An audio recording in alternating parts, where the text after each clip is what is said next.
미국에서 코로나19 기세가 꺾이지 않고 있는 가운데 트럼프 대통령은 바이러스와의 전쟁에서 승리할 것이라고 다짐했습니다. 브라질에서는 의료 체계가 붕괴 위기에 직면했는데 총격 범죄까지 기승을 부리면서 방역 활동에 차질이 커지고 있습니다.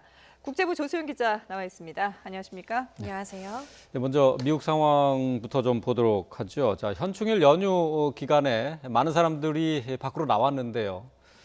추가 확진자 추세에는 변화가 없었습니까? 예, 국제 통계 사이트 월도미터 기준으로 정리를 해보면요. 연휴 첫날이었던 지난 22일 미국 전국에서 하루 신규 확진자가 2만 4천 명으로 집계됐습니다. 이어 23일에는 2만 1,900여 명, 24일에는 19,600여 명이 추가로 확진 판정을 받았습니다.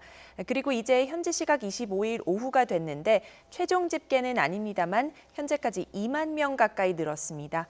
데이터상으로 보면 연휴 이전 추이에서 큰 변화는 없는데요. 신규 확진자가 보고되고 또 통계에 반영되기까지 시간이 걸리는 만큼 정확한 증가폭은 이번 주 후반까지 더 지켜봐야 할 것으로 보입니다. 예.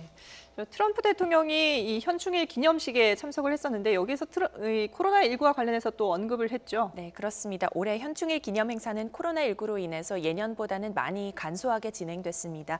트럼프 대통령은 역사의 현장인 맥켄리 요새에서 열린 기념식에서 연설을 했는데요. 지난 몇 개월간 미국과 전 세계가 보이지 않는 적과 전쟁을 해왔다며 코로나19 퇴치를 위한 미군의 헌신적인 노력을 치하했습니다. 그러면서 바이러스를 정복한 뒤 더 높은 곳으로 오를 것이라는 메시지를 강조했습니다. 이에 앞서 트럼프 대통령은 알링턴 국립묘지도 찾아 무명용사 묘지에 헌화했는데요. 같은 날 민주당 대선 후보로 사실상 확정된 조 바이든 전 부통령도 헌화 행사 참석차 10주 만에 공식 석상에 모습을 드러냈습니다. 코로나19로 미국 내 실업이 크게 확산하고 있는데요. 트럼프 행정부에서는 외국인 근로자에 대해서 더욱 빗장을 걸어 잠그는 그런 조치를 내놓고 있죠. 네, 미국 정치 전문 매체 폴리티코가 트럼프 행정부 관리들을 인용해 오늘 보도한 내용인데요. 트럼프 대통령이 해외 근로자에 대한 제한을 확대 연장할 것으로 보인다는 내용입니다.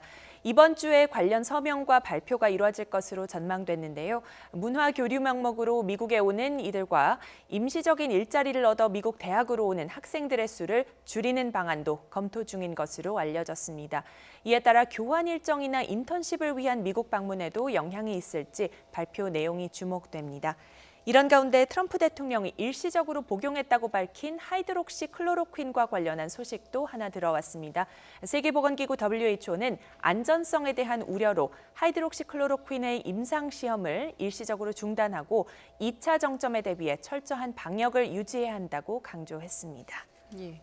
자, 미국에 이어서 확진자가 두 번째로 많은 나라가 브라질인데요. 상황이 어느 정도인 건가요? 네, 브라질의 누적 확진자는 37만 명, 그리고 사망자는 2만 3천 명을 지금 각각 넘어섰습니다. 연일 가파른 상승세가 이어지면서 의료 시스템이 붕괴 위기에 처했는데요. 현지 보건 전문가들은 상파울루와 리우를 비롯한 5개 주 상황이 가장 심각하다고 진단했습니다. 몇 가지 공통 현상이 있는데요. 우선 병상 점유율이 90%를 넘을 정도로 병원 중환자실이 포화 상태에 이르렀습니다. 리우주에서는 야전병동으로도 수용 공간이 부족하다 보니까 환자 수백 명이 병원 밖에서 대기하고 있다고 합니다. 또 의료시설이 취약한 내륙 지역 그리고 인구 밀집도가 높은 대도시를 중심으로 바이러스가 빠르게 번지고 있는데 사회적 거리두기 실천율은 많이 저조하다는 게 문제입니다.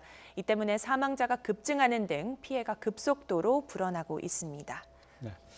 브라질에서는 방역 활동하는 것만 해도 힘에 벅찰 텐데요. 근데 브라질 리우에서는 총격 범죄가 또 잇따르고 있다고요? 네, 현지 언론은 지난 3월 중순부터 리우시에서 하루 평균 5차례의 총격전이 발생했다고 전했습니다. 2개월간 모두 300여 건이 발생한 건데요. 이로 인해 보건당국의 코로나19 대응이나 빈민가 지원 활동에 차질이 빚어지고 있습니다. 한 빈민가에서는 자원봉사 차량이 범죄 조직원들의 총격을 받았는데 경찰의 단속 작전 이후에도 해당 마을에서는 방역 활동이 제대로 이루어지지 못하고 있습니다. 리우시는 코로나19 피해가 가장 큰 구역을 부분적으로 봉쇄하는 강경책을 펴고 있는데 총격 범죄가 또 다른 악재가 되고 있습니다. 예. 자, 마지막으로 일본과 관련된 소식 하나 짚어보죠. 일본이 한국인의 무비자 입국 효력 정지를 한 달 더 연장하기로 했다고요? 네, 일본에서는 이제 긴급 사태가 전국적으로 모두 해제됐는데요. 한국인을 대상으로 한 조치는 또다시 연장이 됐습니다. 일본 정부는 한국인들이 최장 90일간 비자 없이 머물 수 있도록 하는 무비자 입국 제도의 효력 정지를 다음 달 말까지 이어가기로 했습니다. 지난 3월 초에 시작돼 애초 이달 말까지 예정돼 있었는데 한 달 더 연장한 겁니다.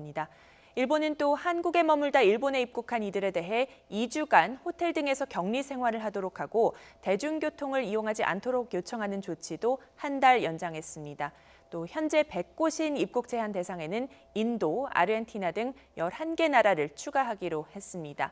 아베 총리는 자국과 상대국의 코로나19 상황을 보며 단계적으로 입국 제한 조치를 해제할 것임을 시사했는데요.